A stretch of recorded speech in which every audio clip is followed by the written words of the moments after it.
get started in here. Hi everybody, welcome to Building Accessibility in Film, TV, and Fandom Spaces. I will be your host slash moderator slash disabled performer, content creator, creative extraordinaire, Chelsea Schwartz. We're going to start this off by everybody doing a little bit of an introduction, so I would love for everyone to say your name. If you feel comfortable and would like to share your disability, please do that, and what you do. Obviously, like I said, I'm Chelsea. It is Disability Pride Month. I am wearing the Disability Pride flag if you do not know it. So the stripes, I'm going to explain it for those that don't know. So the red is for physical disabilities.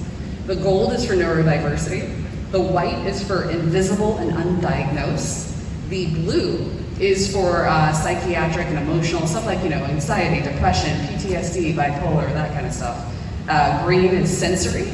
And then the black that surrounds it is for the mourning and the rage of discrimination and ableist violence that we have incurred over the course of time. And for all 5 of those stripes, I have every single one of those. That is my disability, so that's fun. Alia. Hi, my name is Alia. I go by MagicalBlackGirl Alia online. I'm a cosplayer, content creator. That's all I do, yeah. That's pretty much it. Cosplayer, content creator. My disabilities are, I was born with both feet clubbed, so I had corrective surgery, but the right one is over time just given out on me, so I have chronic pain, and then also anxiety and depression, possibly undiagnosed ADHD, but we'll never find out because I'm not going to go through the process to do it. Hi y'all, I'm Jade. I'm a cosplayer, content creator, community manager as well. I use she, they pronouns, and my disabilities are I have autism, ADHD, as well as I'm diabetic, which also comes with diabetic neuropathy, so I'm also an ambulatory wheelchair user. I like that we're all cheering after whatever disability heads up. It just feels like cheering for disability at large. So, hi all, my name is Kiah Amara. My pronouns are they and she. I have a production company called Indivisible Entertainment. You can find me at Kiah Amara on Instagram, but I'll be honest, I'm not on there. Better to find me at indivisiblentertainment.com online. I am a spoonie, which means I have a chronic medical disability, and I'm neurodiverse, yes. I am also one of those white striped folks who my diagnosis is unspecified. So for all those folks who are like, I have a diagnosis, and my diagnosis is, we don't know what's wrong with you. Yay, that's my case. Yeah. Hi, my name is Angel Giuffria. I am an actor, consultant, cosplayer. I haven't done it in a little while, but I have some ones that have gotten pretty popular. And my pronouns are she, her. For an image description, I am a white woman with long dark hair wearing a black blazer that is sleeveless. And I have a congenital limb difference. I was born missing my left arm. And I also have a chronic illness. I have both celiac disease and Hashimoto's disease, which is I have Hashimoto's too. which has led to not having a thyroid anymore, which is fun. Hi, my name is Ray Palacios. My pronouns are they, them. I'm a mental health coordinator with the Association of Mental Health Coordinators. I have ankylosing spondylitis, which made it to where I had to change my profession within the TV and film industry as a crew member. And then last year I broke my foot, which then means I couldn't work at all on set. So that was a rough year for me.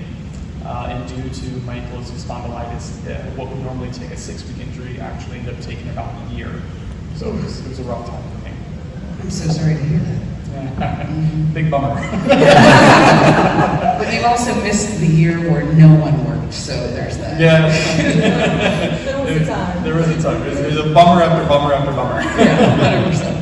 All right, so let's start this off with, now that you've heard what everyone does, what's one of the biggest challenges you faced in your line of work when it comes to accessibility? Share a story.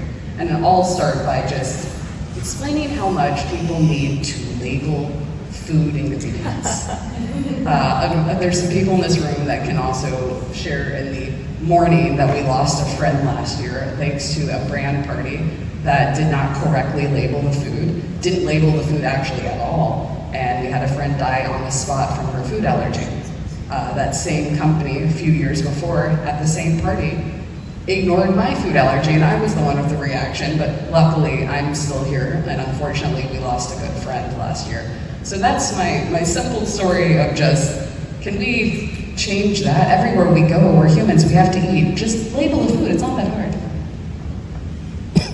Okay, for mine, I think, well, because I have chronic pain, it gets worse with standing, and like going to a lot of creator events, it's just standing room only, there's no chairs, it's like a mixer, it's a party, whatever, but 0 chairs, you're like balancing like food and drink. I have a cane. I got to the point, I don't need my cane all the time, but like I never know what I do, so I started wearing it on a sword holster, so like if I don't need it, I can at least hold my food and drink at this party.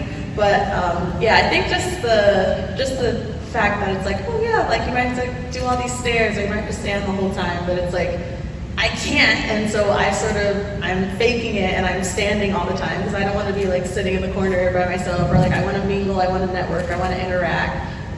So it's hard because it's not like we can be like, oh, let's all go to the table. There are none. So I think that's my hardest gripe with the industry. Definitely echoing that one for sure, especially with my disability getting a little bit worse over time. So first it was just a cane, and then I transitioned to sometimes using a wheelchair, now I just bring it with me all the time.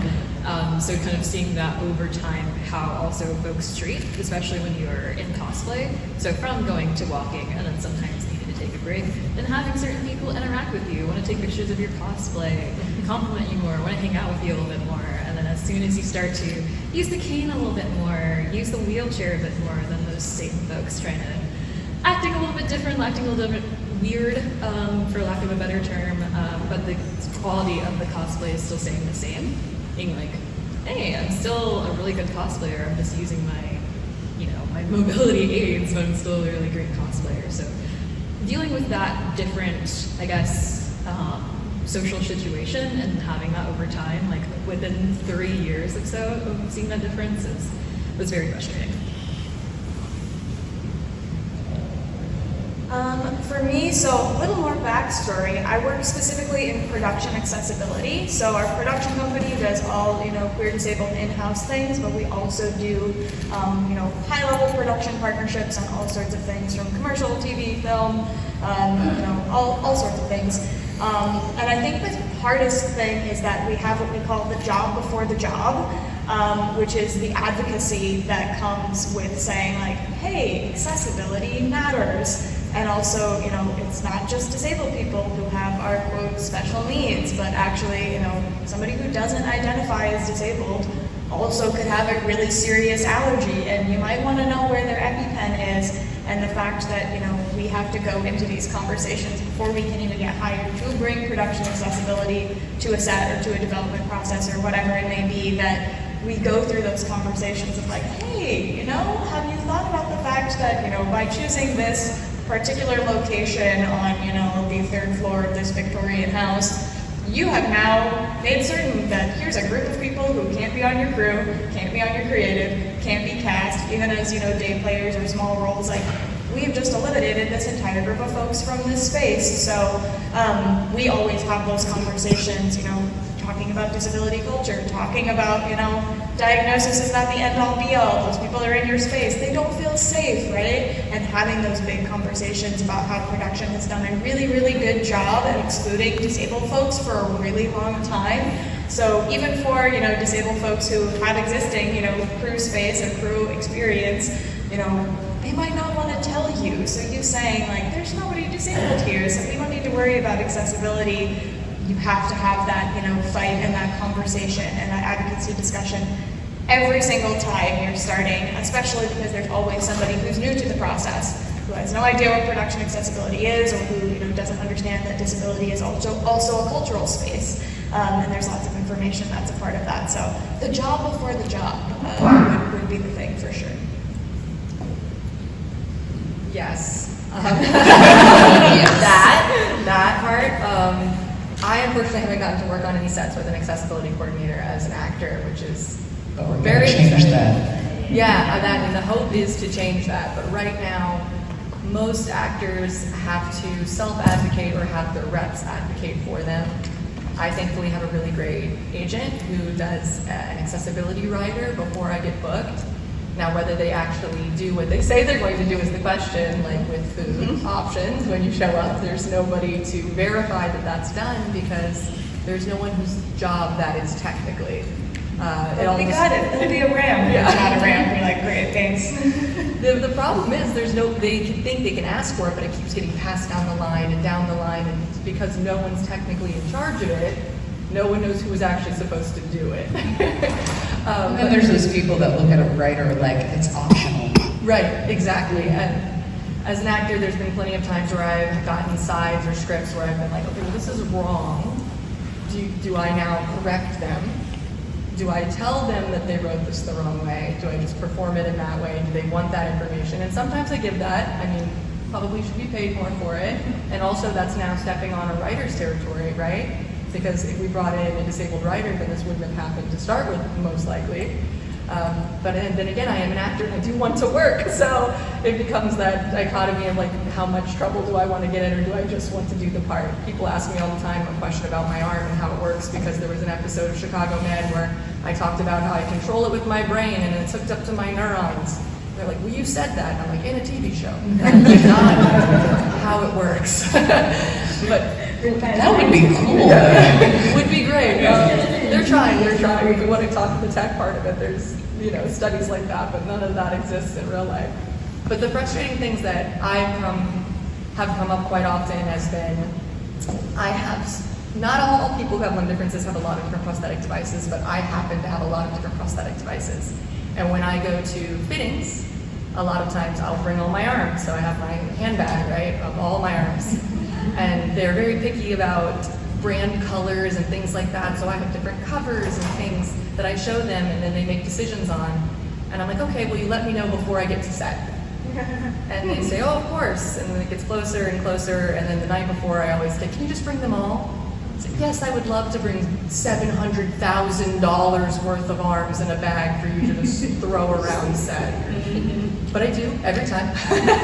So that's one thing that I have that's really frustrated, as well as getting notes on set. Sometimes I'll have to tell them, I'll tell a director beforehand, if there's something really specific you want me to do with my prosthesis in a scene, maybe give me a heads up so I can practice. My hand doesn't move the same way yours does, just because it looks similar, the shape, right? They'll be like, oh, well, actually, in this scene, can you come up and grab the book and then walk over there? And like, all right, let's go again. I'm like, wait, can I practice grabbing the book really quick? Because that wasn't something we talked about previously. And like we said, it's things that are time that are usually the issue. If it was something they could just hand me or get rid of quickly, it'd probably be a lot easier, but giving that extra time when they didn't allot for it now becomes kind of a big deal. So those are the frustrating things, I think, and challenges that I've encountered most often, but I have a lot. For me, what led to my diagnosis with ankylosing spondylitis is I was having a hard time getting in and out of the van. So when you show up on base camp and you have to get into a very tight van and you have to like squeeze through all the seats, I was having a hard time getting in and like definitely getting back out. I was like, there's something wrong. I shouldn't be 19 years old having these challenges and not knowing why. And so that's actually what led to my diagnosis and then started getting treatment. But I did have to change my profession from there. I would say as a mental health coordinator, I would just piggyback on top of that. I will say I was recently on a production and it had like a low step up into a production van, and I'm like, that's amazing. just a little bit. I struggle to get those vans too. Do what? I said it because I struggle to get those vans too. And when they add in the party buses, forget about it, not getting in those, Yeah, no, it was incredible. It was really, I took a video of it because it was so incredible, and I posted every production needs these. 100%. This is great.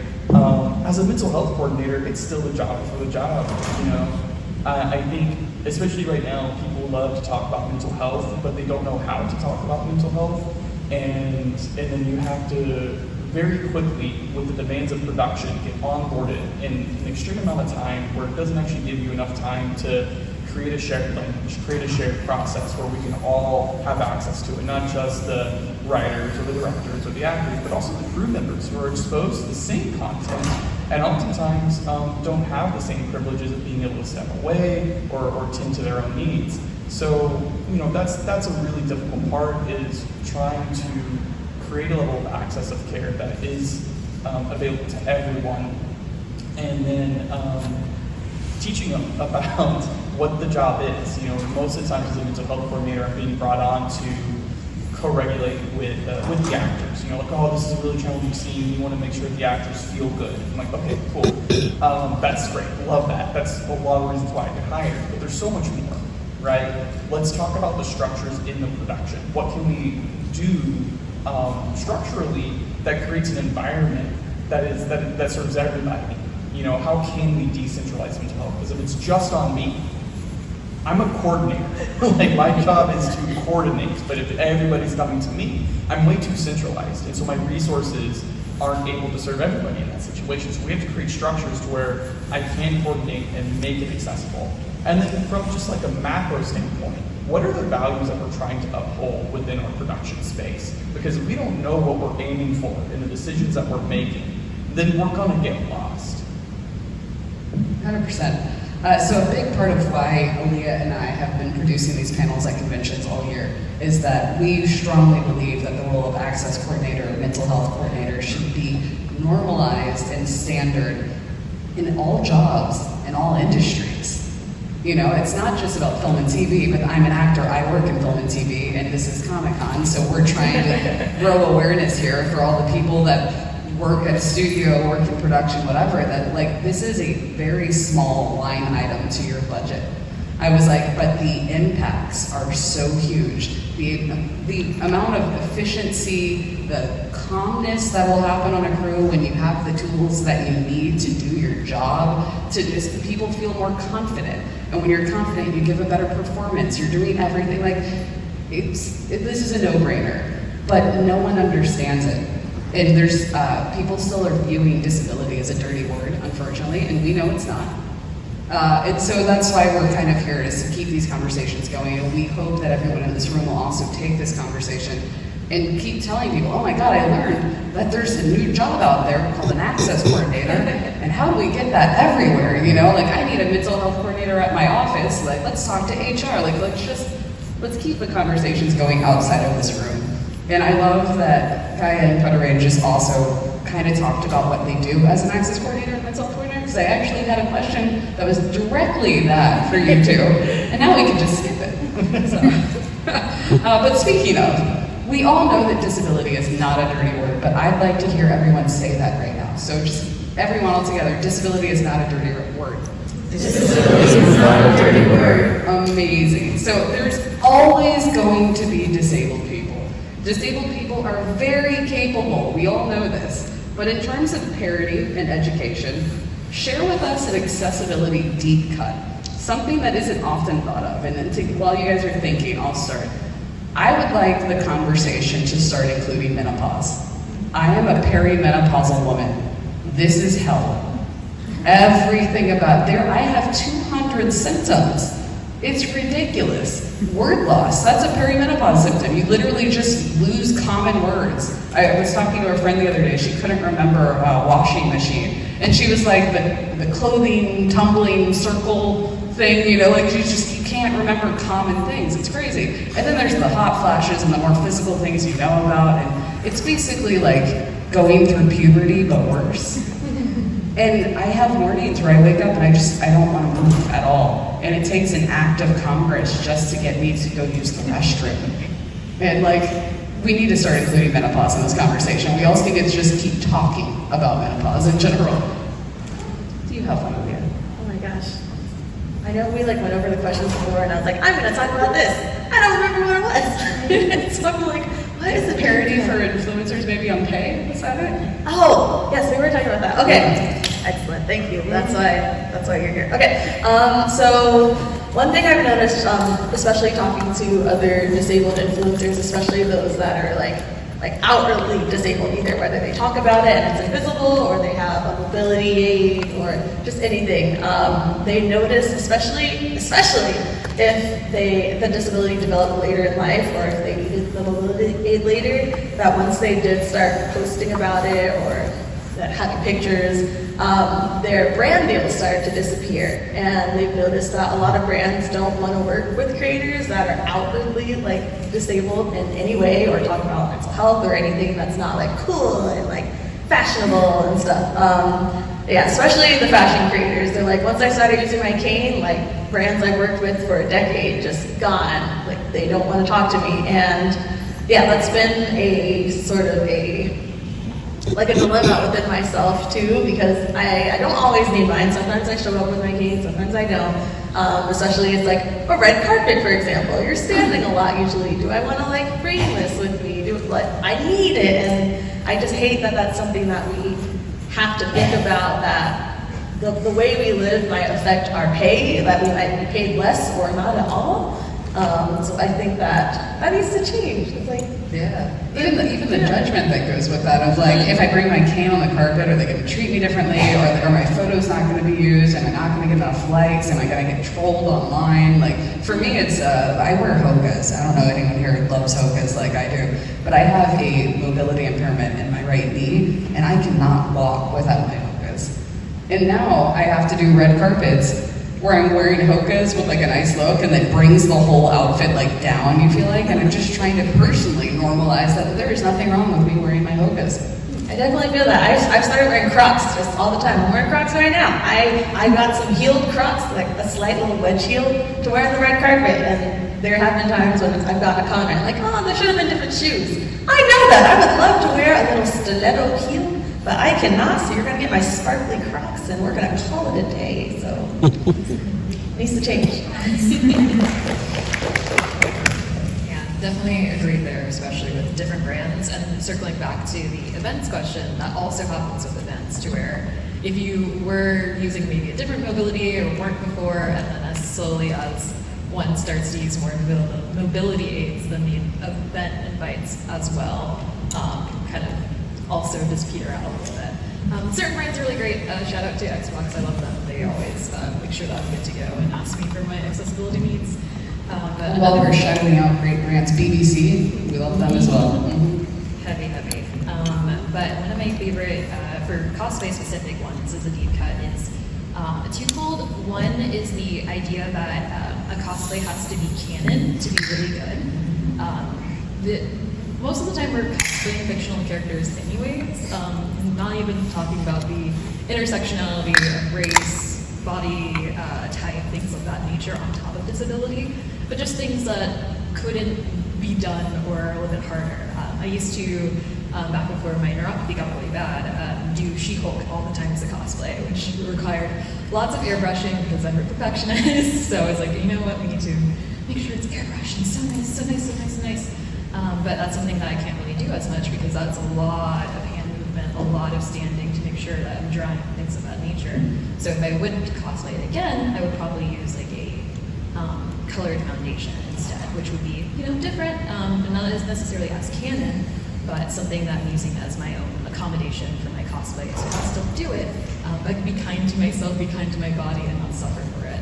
But usually when folks, this has happened to me before, especially if I'm cosplaying a character that doesn't use a wheelchair, I honestly, for the most part, don't cosplay characters that use wheelchairs, then it kind of is seen less canon, therefore less worthy of praise, less worthy of like photos, things like that. If I post it online, definitely less engagement compared to if I took a picture of my cosplay while standing, no mobility aids in there. So, but also we don't have enough characters in wheelchairs. That is true. Also need more characters in wheelchairs. I would love to have a black plus-size female character in a wheelchair and be that canon cosplay. But if anyone knows those characters, please let me know. But as far as I know, I have not encountered that. But also on top of that, especially with black cosplay, and especially the hair care process that goes along with that, with curlier cosplays, with things that take a little bit more time to put that extra cultural spin onto it, that as well is one of the things where that extra component and that canon feature can kind of be a disadvantage online, as you will, something that needs to definitely change.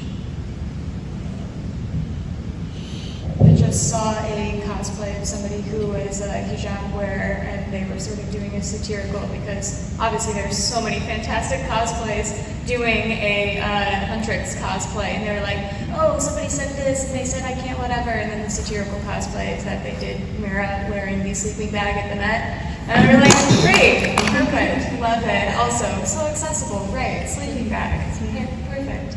But yeah, I think, weirdly enough, my deep cut is that people don't know that crypt time exists, and I feel like crypt time should not be a deep cut, but for some reason it is. So crypt time is just sort of the, recognition that sometimes things take longer as one side of the coin, and then the other side of the coin being like the world's also not made for disabled people. So sometimes it taking longer is because the pathway to get from the convention center to the Marriott is 9 million miles longer if you're using some kind of mobility aid. So that's something on production. So just like you were talking about with your arm, that you're like, why did we not in production, if you guys have worked on production, a lot of times schedules for production are broken down in 5 or 6 minute increments.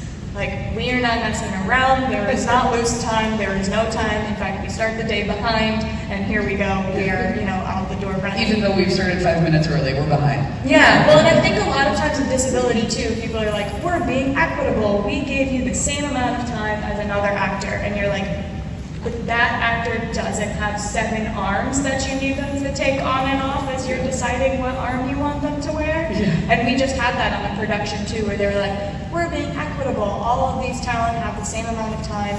Some of them were disabled, some of them were not. And it was exactly that thing. We were like, okay, but this transition for this person to take off multiple prosthetic legs and then use other prosthetic gear takes 15 minutes. So I love that you gave everybody 20 minutes and like, yay equity, but you're like, this is when we talk about the difference between equal is not equitable, because really you need to schedule enough time for them to have the same amount of time on camera, the same amount of time to like do the actual job, and then give time for the access, which again, you're like, crypt time impacts anything and everything, and we already make schedules so tight in production that it's not accessible, because that's why we do 12-hour days that everybody hates and doesn't, it's not accessible as a baseline. So that crypt time piece is so huge when we're trying to do equal, and you're like, okay, but that's not how it works. This actually, we need more time to do this thing, so it's so much better to just learn about and talk about and actually say, this is the time that this takes, so instead let's build in the time for this thing, or fix the pathway so that it takes an equal amount of time if you want to give someone an equal amount of time to do something.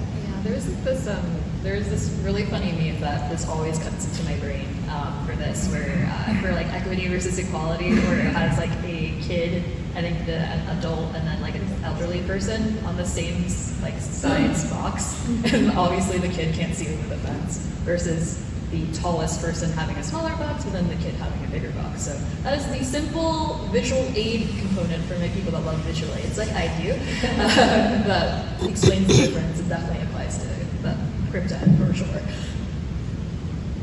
Okay, so I've been thinking about 2 things since you guys were talking, and I'm really proud of myself for remembering. So I need everyone to know that. So when it comes to cosplay, you were saying worried about like not doing non-wheelchair user characters.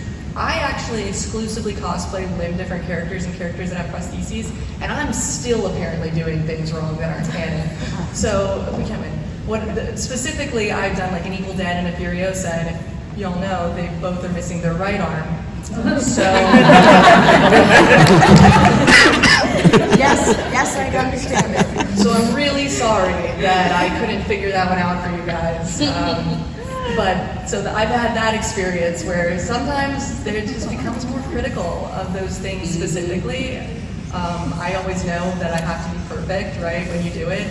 You're like, sometimes I wish I could just do like a silly thrown together cosplay, but I know that I'm gonna get judged a little bit harder than everybody else. So then my perfectionist has to come out. When we talk about crypt time, when I was born without my arm, right, so I've grown up with a limb difference my entire life. And everyone used to tease me for how long I took taking a shower. And I was always just like, yeah, I take long showers. I think I was in college when I realized I have one arm.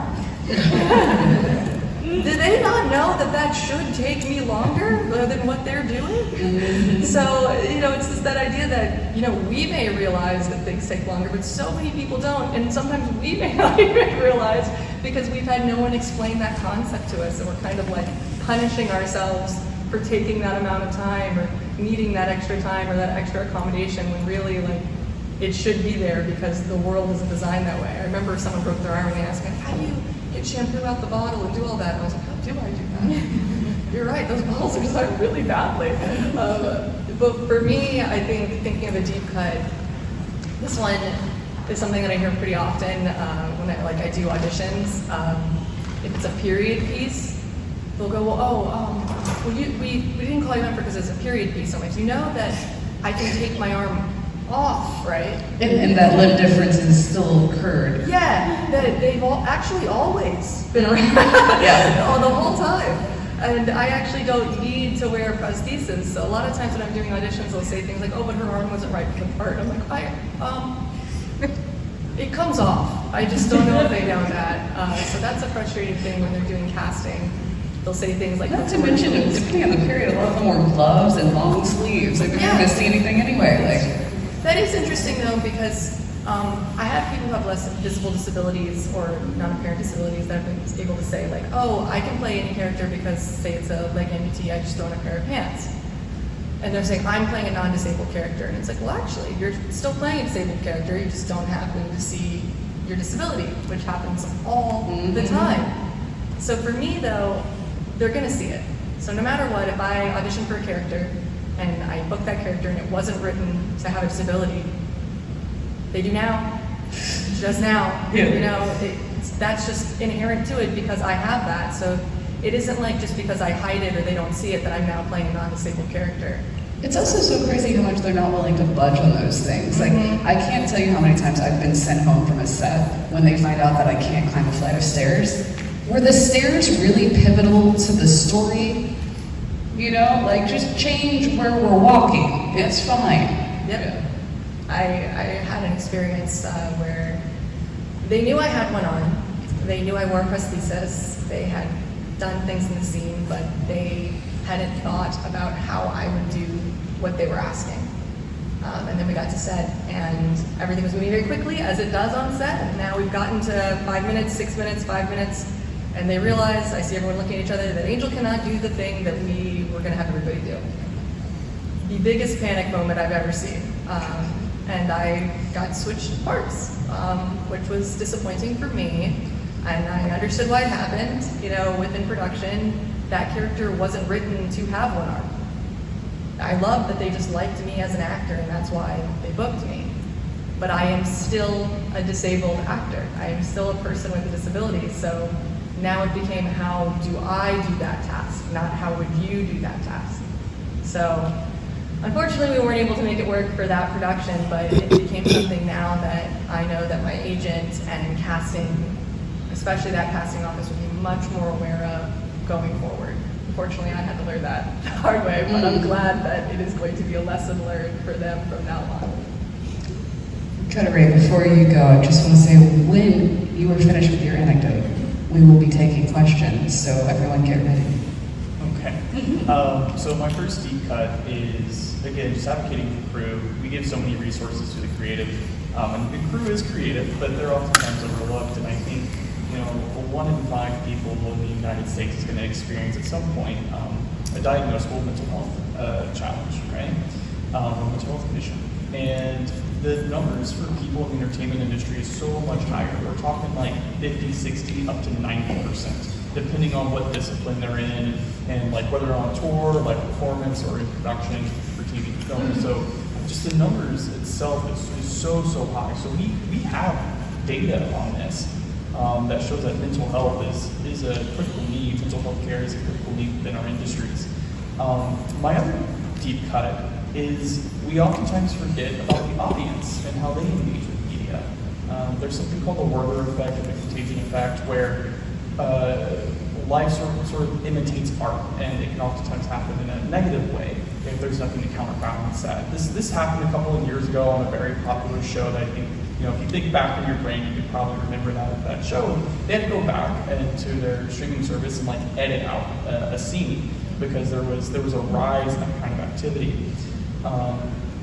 And so, I think from a mental health coordinator perspective is allowing us to consult on these storylines. What story are we telling and how are we telling it? Because the other thing is there's such an underrepresentation of mental health challenges in media, and when there is, it's oftentimes associated with the villain. And so that goes back to mental health being a good word because it makes us feel good when we get to talk about it, but actually having a diagnosable condition being a bad word. And because of that, we end up getting something, I hate it, it's like general crazy. I don't like using the word crazy, but we end up seeing somebody on screen who's doing very chaotic stuff, but it's not rooted in anything authentic.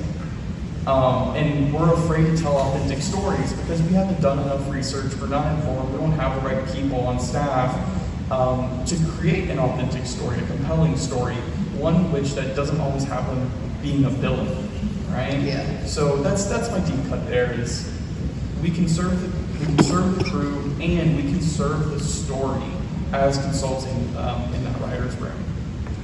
Love it. I wish we had more time because I had more questions for everyone, but we have such great anecdotes that I want to give plenty of time for questions. So if you got a question, JVG's coming around. I had a thought based on that mental health thing of that if it's not inspiration porn, it's automatically bad. But my question is basically for the entire panel, if you could design a comic book convention that would cover all of our needs, what panels would be there, what features would be there, who would be there, how would that go if say, money was no object? I don't mind kicking off because we've done lots of stuff with big film festivals and things like that too. I think the biggest, most important thing, right, is, and goes off of what Cutter said too, is you need to employ disabled people to do the, assessments and coordination of this work.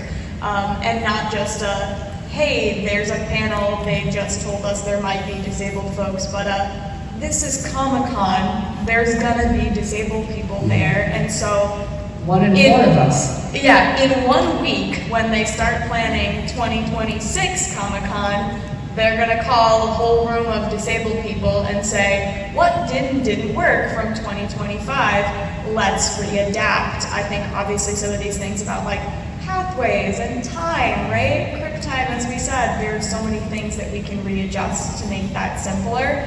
And I think one of the big challenges too is just how people prioritize things, right? We're prioritizing, we think this content is going to be the most important, therefore this needs to be in this room at this time and all of this. And I will say, as a producer, that stuff matters too, right? There's access friction, not just with disability, where you're 3,000 people are trying to get into Hall H, so maybe the room that only needs, 200 people doesn't need the 3,000 people room, because we want to give as many people access to that space as possible. But there's so many other ways that we can adapt. As so many people said when we came in, there's another panel that we all want to see right after this in the same room. Yay! Great planning, but I think it all just comes down to this, very advanced engagement with the people who are actually having the conversations, doing the things, and figuring out what did and didn't go well. I think that's a step that people miss a lot, is actually talking to the community in assessment for what do we need to do to get better. Nothing's ever going to be people are also afraid to speak up, and we need to start encouraging people to actually ask for what you need and say what went wrong. The Percy Jackson experience, I don't know if y'all went. Yes, I'm calling out Percy Jackson right now. Not accessible. I'm sorry. That space is too tight. There's no way a chair is getting through that easily. It is sensory overkill. It is so loud, there is no sound absorption. When they start yelling for you to claim your drachma and whatever's going on, oh my God, I was get me the hell out of here. And right afterwards, I walked up to them and I said, who's in charge of accessibility here? Let's have a conversation. And I did. Yeah, and I think all that too is even for folks who aren't disabled in the audience, you can still go over to the accessibility space, the accessibility booth, the department head, and be like, hey, what's the accessibility like here? Every time I go anywhere, that's the first thing I do. I go over to whoever's supposed to be in charge of, disabled accessibility things, and I say, where's the list of information? And if they say, I go, all right. So we probably missed some steps here, and that's something that you can do in any fandom space, in any TV space, in any, a premiere you go to or whatever.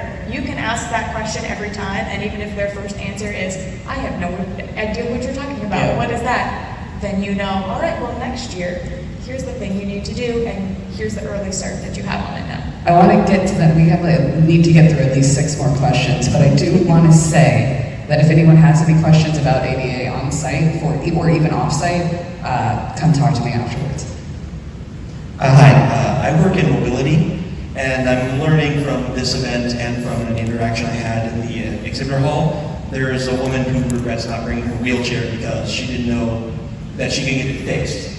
And it looks like there's a whole bunch of people who don't know that there are people who will rent this stuff very cheaply or sell it for reasonable prices. And how do you get people to just bridge that gap between the industry and your industry?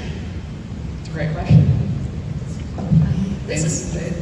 I would love to speak about this because this is something that I had to figure out myself. That's one of kind of my little goals for 2025 is that for a while I didn't even know electric scooters like the one I have were an option. I kind of thought that was something that you had to pay all of it up front.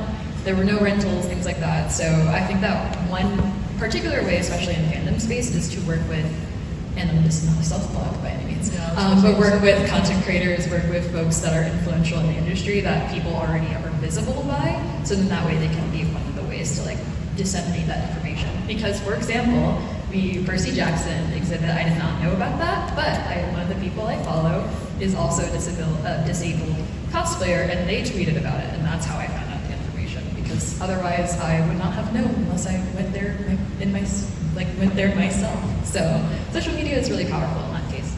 Absolutely, I agree with that completely. There's so many ways that we stay together as a community, and that's how we find out our information. I mean, the joke used to be now, oh, do you guys know each other? And it's oh, now I follow them on social media, so kind of, we don't all know each other, but that's the best way to have people see. I see Way, who a lot of people know and are familiar with. He did a partnership with a specific mobility device at Comic-Con, and people probably saw that, or not Steve Way, I'm so sorry, Squirmy Grubs, yeah, that's who it was. Shane. Squirmy Grubs, right? Okay, sorry. I work on that as an access board. Yeah. Their name is Shane. I don't know what their name is. Sorry, that's the handle, oh my god. The internet. But yeah, so it's just a great way to get the community involved with creators and also employ disabled people, which is great. Hi there. So I have a very visible disability. I do know Angel. Hi, Angel, thumbs up. And I never saw anybody in any kind of spaces with a disability like mine because I'm older than all of you. So until Jim Abbott came on the scene pitching, that's the first time that anybody was like, oh my God, did you see that guy just like you? So my question to the panel is there anyone with a visible disability that inspired you, that you saw like yourself when you were first coming out, so to speak? That's a great question. I never thought about that. I don't feel like I knew anyone that was like me, especially with the ones I have. I just found out about one actor, one of the Wayans brothers. I think it might have been Marlon. He just did an interview maybe 6 months ago recently about how he was born with a clubbed foot and lives with chronic pain all the time, and just explained what it's like. And I'm like, that's what I have. No one else has ever. I've never seen anyone a public figure talk about it like that. And it's invisible. If you have corrective surgery, you don't know. But even though it's corrected, for the rest of your life, you're in chronic pain every day. Just to see someone talk about it, I was just oh my God, yeah. I almost messed up. I won't mess. But yeah, it's very nice. That representation really does matter. We have 6 minutes left, so everyone name your inspiration. No, I think for ankylosing spondylitis, there's someone who's part of the Try Guys, who really goes in depth about it, and it's nice. Awesome. Anyone else want to shout out? I will just say that as somebody who has a non-apparent disability and also an unspecified disability, I feel like chronic illness still really doesn't have that much. A lot of the voices that become prominent in disability, you know, as somebody with a non-apparent disability, you're not the person who gets brought in to do a lot of things. It's like, oh, if you have a non-apparent disability, then clearly you can talk about this because I saw the parking icon and it's a wheelchair user and you don't have a wheelchair so you can't be disabled. There's like a lot of feedback on the other side of the coin. So I don't know that I have one. And I think that's all about conversation and like talking more about things and sharing more information. We're still looking for that in chronic illness for sure. It's one of those scary disabilities like mental health. Go ahead. To be seen by the whole community, we need to be seen more on TV and movie. How do we get more writers into those rooms to write about us? That's a really great question. I don't have an answer for that. So Angel? Inevitable Foundation is an organization that is working really hard. I've done a couple different things with them to promote and to help train and to get them in the right rooms in front of people. They have grants and programs to help them work with big studios.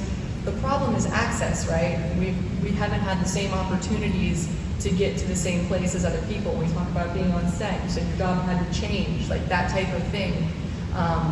A lot of these writer programs you go to, I remember a friend who has been staffed on multiple shows now and is a wheelchair user, went to like say a program, one of the writing program interviews, and it was all high top tables where everybody was chatting and eating, you know, and they didn't even think about the fact that they had a candidate who was a wheelchair user. So the idea now is the awareness and making sure that we have these organizations and these studios paying attention, which I'm hoping because we're trying to put more in front of the camera, we're going to work a lot harder to have them behind the lens and writing these stories and making sure they're authentic.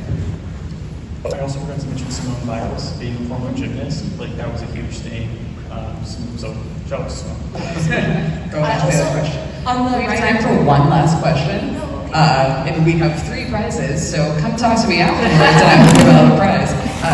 I knew you had a question. Oh, okay.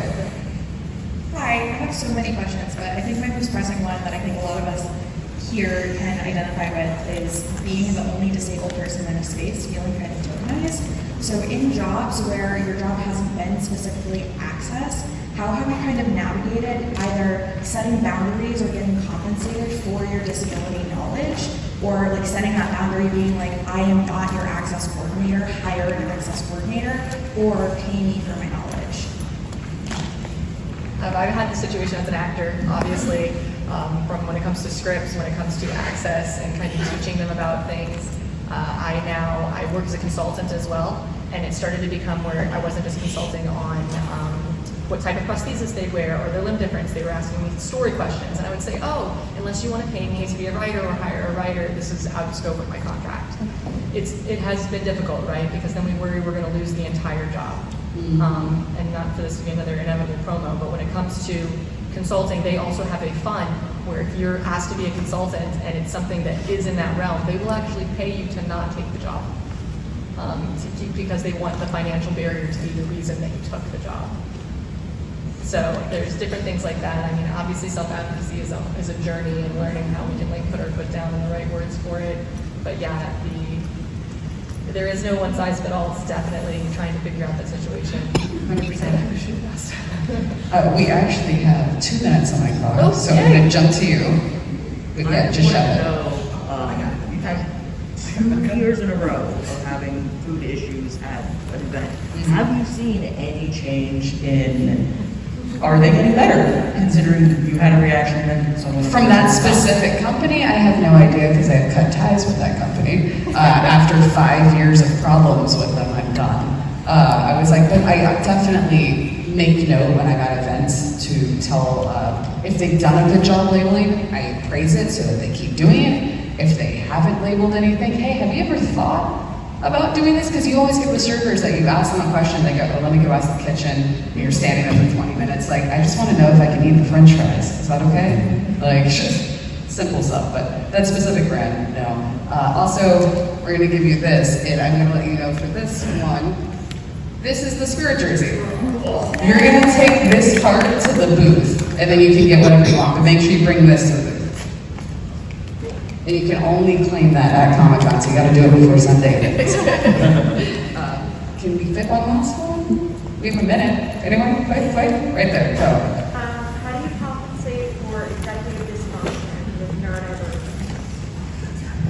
This is a topic that I'm figuring out myself, but it is also on the crypt time situation. Just add more time. Just whenever you're planning something, just add like 30 minutes to an hour. That's what I typically do. Another way to help, especially for conventions, is kind of set that alarm and then give yourself time to just like slowly, if you take medication, even take the medication to kick in to make sure that you're not like panicking when you have that extra time there. Amazing. Okay, everyone just quickly, social media handle, and we're out of here. You can follow me on Sprinkled by Magic on Instagram or High Voltage Mag on TikTok. I'm MagicalBlackGirl Alia on all platforms. I'm JadeValkyrie on all platforms. I'm at Kiah Amara on Instagram, but don't follow me because I don't do anything there. You can find me at indiephysicalEntertainment.com, and that's indie, like independent, physicalEntertainment.com. You can find me with my name on all platforms. For the Association of Mental Health Coordinators, their Instagram is Mental Health Coordinators. Nice. And if you're interested in connecting with me, my Instagram actor side is Ray Palacios, but if you're interested in like mental health stuff or intimacy stuff, that's intimacy.mentalhealthboard. It wasn't enough characters. Character living out. Amazing. Thank you all so much for being here.